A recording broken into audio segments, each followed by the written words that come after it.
तर सम्भव छैन, सम्भव छैन।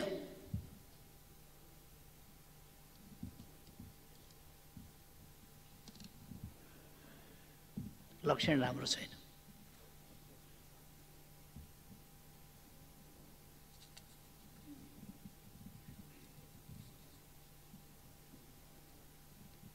अहिले के गर्दै हुनुहुन्छ?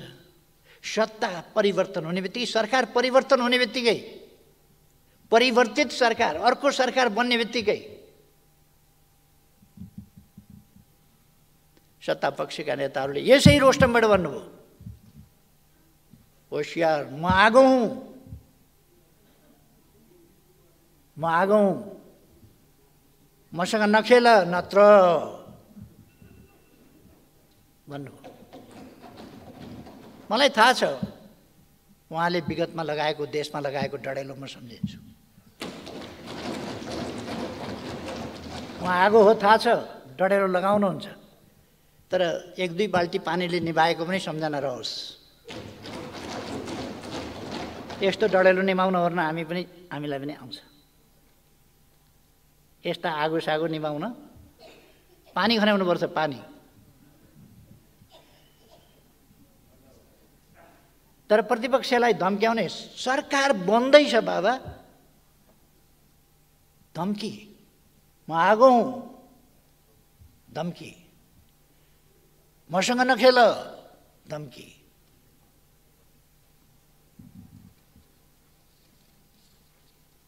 तपाईहरूले कता कता, अहिले भर्खर अस्तिका दिन सडकमा एउटा कागज वितरण गरेका देखेँ मैले। त्यस कागजमा राष्ट्रिय सहमति जस्तो कुरा पनि लेख्नु भएछ। राष्ट्रिय सहमति, प्रतिपक्षलाई गाली गरेर, सरापेर, सत्तो सराप गरेर राष्ट्रिय सहमति। कस्तो राम्रो बाटो निकाल्नु हो, कस्तो राम्रो तरिका। प्रतिपक्षलाई धम्काएर राष्ट्रिय सहमति, नत्र भनेर, नत्र के गर्नुहुन्छ?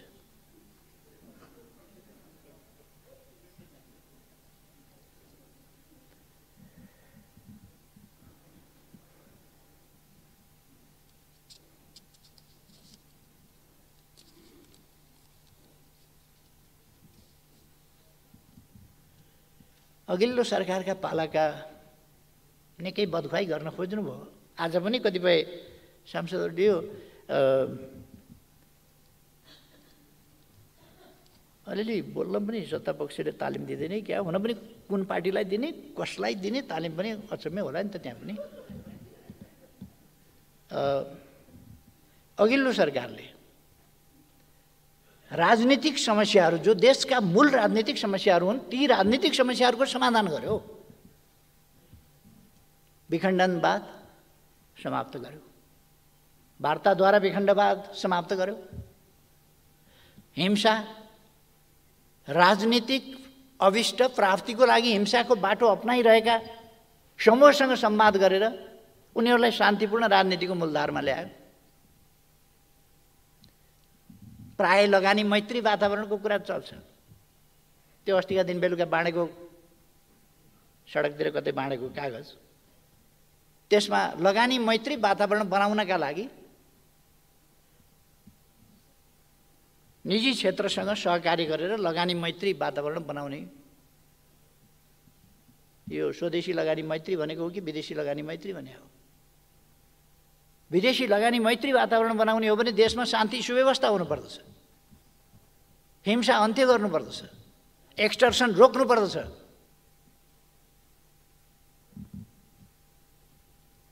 अनि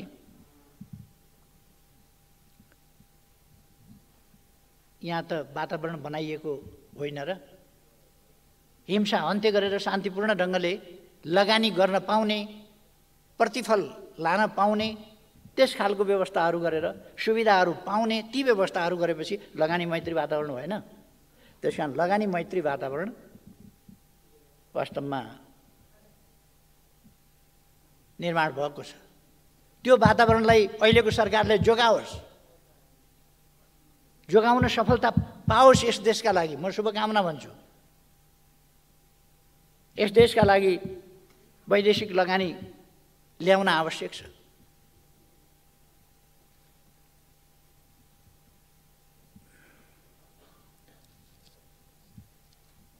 संविधानको सर्वस्वीकार्यताको बेसरी चर्चा चल्थ्यो। आज संविधानको सर्वस्वीकार्यता संविधान संशोधनको सन्दर्भमा होस् या अरू सन्दर्भमा होस्, राजनीतिक सन्दर्भमा होस्, संविधानको सर्वस्वीकार्यतामा अब समस्या छैन। सबैले संविधान स्वीकारेको छ। अब कहीँ कतै कमी लाग्न सक्छ, त्यसलाई संशोधन गर्नुपर्छ भन्ने कुरा बेग्लै कुरा हो। संविधान संशोधन गर्नुपर्छ भन्ने कुरा त पर्न सक्छ। आवश्यकता पर्यो भने संविधान संशोधन हुन सक्छ, गर्नुपर्छ, त्यो स्वाभाविक कुरा हो। त्यसलाई संविधानको अस्वीकार्यता भन्न सकिँदैन। तर आज संविधानको स्वीकार्यता, सर्वस्वीकार्यता भनेको छ। थरुहटसँगका समस्याहरू समाधान भएका छन्। अरूसँग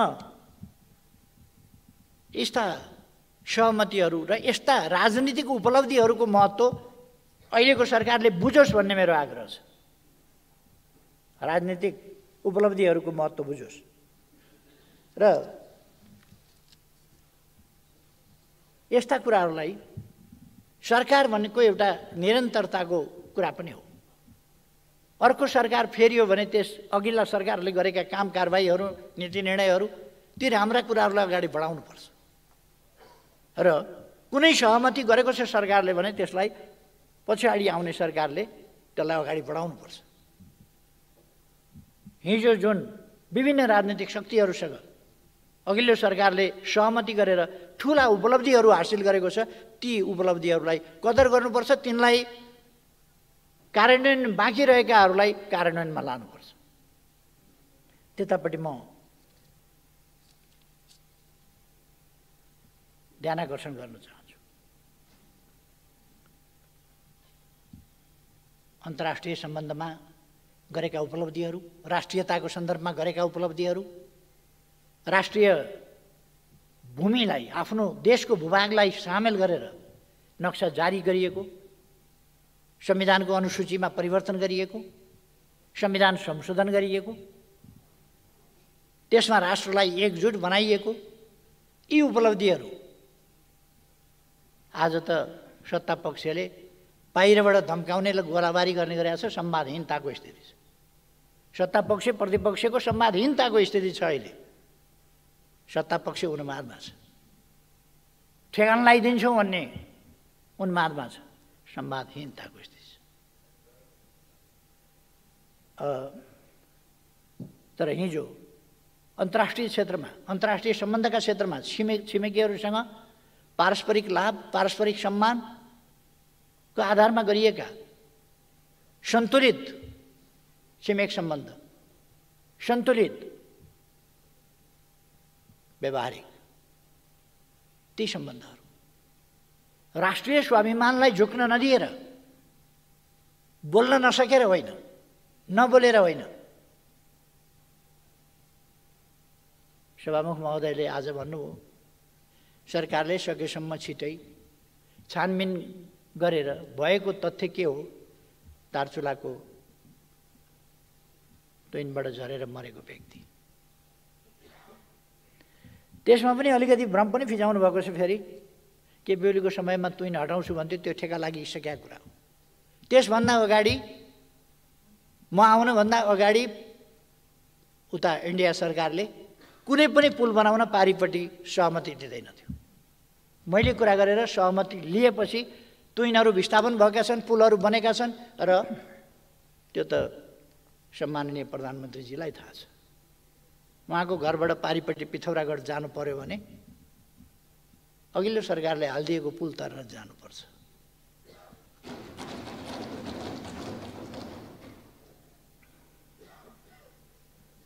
आजकल सुन्छु व्हाइट पेपर तयार गर्ने, के तथ्याङ्क डाटा आँकडा ल्याउने, ल्याए हुन्छ।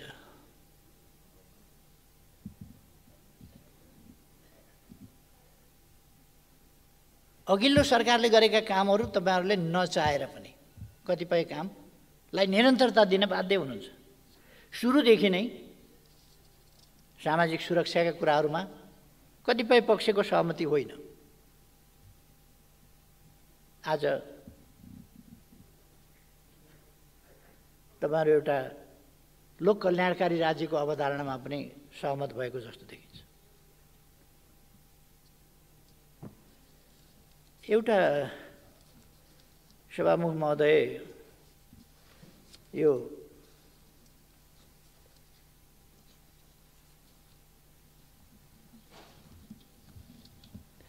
अस्तिका दिन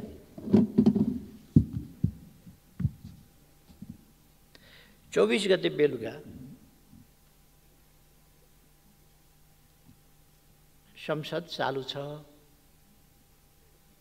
संसद अधिवेशन चालू छ, संसदका बैठकहरू भइरहेका छन्। आज संसदको अधिवेशन बस्दैछ। अस्ति बेलुका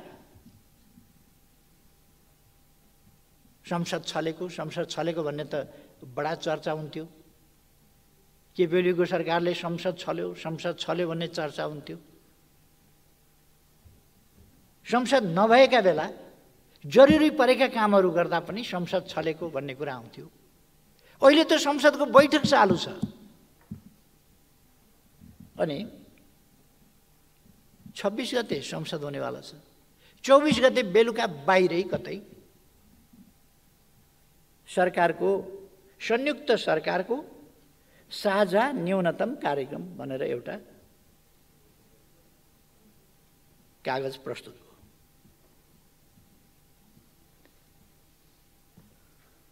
संयुक्त सरकारको साझा न्यूनतम कार्यक्रम। संयुक्त सरकारको न्यूनतम कार्यक्रम भनेपछि यो साझा सहकारी किन लेख्नु पर्यो? यो साझा सरकारको कार्यक्रम हो कि साझा कार्यक्रम हो? साझाको कार्यक्रम हो। संयुक्त सरकारको साझा। संयुक्त सरकारको भनेपछि त त्यो सरकारको त आइसक्यो त्यहाँ। साझा भए पनि संयुक्त भए पनि सगोलको भए पनि जेसुकै भइसके पनि आयो फेरि साझा। संसद छलेर। संसद किन छल्नु पर्यो? आज किन प्रस्तुत गर्न सक्नु भएन? सरकारले आज किन संसदमा प्रस्तुत गरेन? त्यसलाई कुनै मान्यता दिने कि नदिने? त्यो सरकारले पेश गरेको हो भनेर ठान्ने कि नठान्ने? किनभने संसदमा त आएन। संसद चलिरहेका बेला छलेर किन गर्नु पर्यो? सायद तपाईहरुको गहिरो समझदारीको कारणले सबै नेताहरू फोटोमा आउनुपर्ने होला। यहाँ पेश गर्दाखेरि एकजनाले पेश गर्नुपर्ने होला। सरकारको तर्फबाट पेश गर्नुपर्ने होला। अनि ओहदामा नभएको, सरकारी ओहदामा नभएको मान्छेको त फोटो नआउला। त्यसो भएर गठबन्धन भन्ने छ नि, गठबन्धनको फोटो आउनै पर्यो। अर्को पनि त्यस्तो व्यवस्था तपाईहरुको एउटा छ नि, चलिराखेको छ नि, हुन्छ हुँदैनको सरकार सञ्चालनको संयन्त्र। तर यो संयुक्त सरकारको साझा न्यूनतम कार्यक्रममा मैले हेरेँ, विभिन्न अनुहारहरू खोजेँ। विभिन्न अनुहार देखिन्छ। नेपाली कांग्रेसको अनुहार कहीँ पनि छैन। अचम्म लाग्यो। नेपाली कांग्रेसको अनुहार कतै छैन यसमा। नीतिमा छैन, कार्यक्रममा छैन, केहीमा पनि छैन। पोलिसी शिफ्ट, प्याराडाइम शिफ्ट, के शिफ्ट हो? यो राम्रै कुरा हो। यो संयुक्त सरकारको साझा न्यूनतम कार्यक्रम यसले साना मसिना कुरा गरेको छ। अहिलेको गठबन्धन सरकारमा हुँदा एमसीसी गर्नुभएको थियो जस्तो लाग्छ तपाईहरुले। एमसीसी गर्नुभएको थियो। एमसीसी को बारेमा त यो संयुक्त सरकारको साझा न्यूनतम कार्यक्रम। एमसीसी बिर्सिनु भयो क्या? एमसीसी त यहाँ त खै मैले त देखिनँ यता कतै। एमसीसी छैन कहीँ।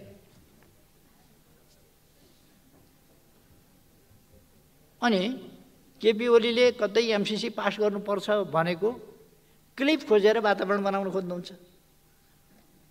गाली गर्ने फेरि मेरै क्लिप बजाएर वातावरण बनाउन खोज्ने। तपाईहरुको कार्यक्रम संयुक्त सरकारको साझा न्यूनतम कार्यक्रममा एमसीसी के गर्नुहुन्छ भन्नु परेन? चुपचाप लागेर नेपाली जनताले जान्न चाहेको छ सम्माननीय प्रधानमन्त्रीज्यू के गर्नुहुन्छ एमसीसी तपाईँ? तपाईँ त बहुत मजबुत प्रधानमन्त्री हुनुहुन्छ। 165 सिट तपाईको साथमा छ, तपाईको पछाडी छ, स्ट्रङ। कसैको सपोर्ट चाहिँदैन, कसैको मद्दत चाहिँदैन। त्यो 165 को सबल जत्थाले के भन्छ? एमसीसी पास गर्ने फेल गर्ने के चुप लाग्छ?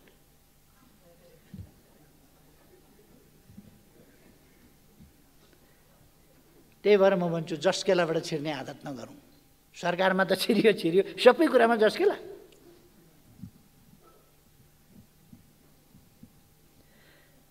संयुक्त सरकारको साझा न्यूनतम कार्यक्रममा लिम्पियाधुरा, लिपुलेक र कालापानी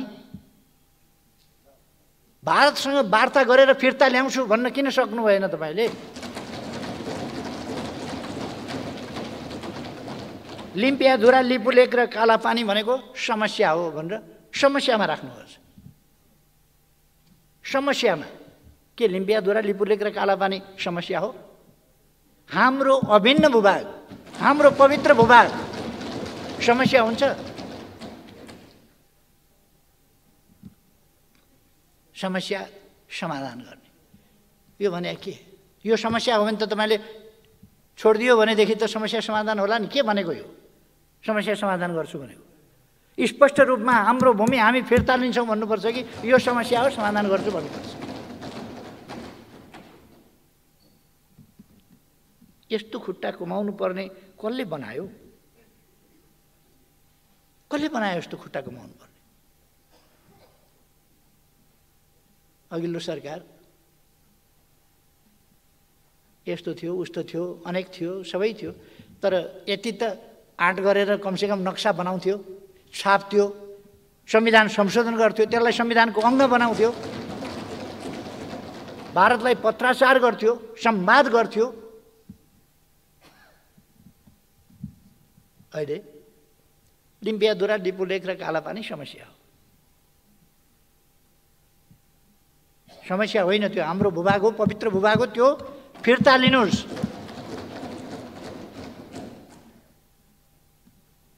त्यो छोड्ने अधिकार कसैलाई छैन त्यो भूभाग। तर म भन्छु तपाईहरुले फिर्ता लिन सक्नु भएन भने ठिकै छ, 1.5 वर्ष पर्ख्यौँ, हामी छौँ। एउटा शब्दावली लेख्नु भएको छ यो साझा न्यूनतम कार्यक्रम संयुक्त सरकारको। यसमा छिमेकीहरूसँगको सीमा विवाद कूटनीतिक पहल केबाट चाहिँ केबाट छिमेकीहरूसँगको सीमा समस्या टुङ्ग्याइनेछ भनेर। कुन छिमेकीसँग, हाम्रो छिमेकीहरूसँग भन्नाले कुनसँग कहाँ के सीमा समस्या छ? छिमेकीहरूसँगको सीमा समस्या कहाँ छ? के छ? कति साह्रो डराएको सरकार भने डराउनुको पनि हद हुन्छ नि। जिब्रो पनि रगत आइसक्यो होला चपाउँदा।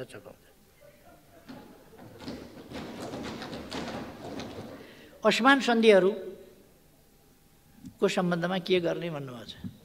कुन असमान सन्धि? इपिजी को रिपोर्टको सम्बन्धमा यो सरकारको भनाइ के? कुनै ठोस कुरा यो संयुक्त सरकारको साझा नीति न्यूनतम कार्यक्रम बनाउनु भएको छ। यति लामै छ यो, 14-15 कति पेजको होला कि। यसमा ठोस तोकेर चाहिँ केही पनि बोल्न सक्दैन। लिम्पियाधुरा, लिपुलेक, कालापानी फिर्ता ल्याउँछु भन्न सक्दैन। एमसीसी यसो गर्छु भन्न सक्दैन।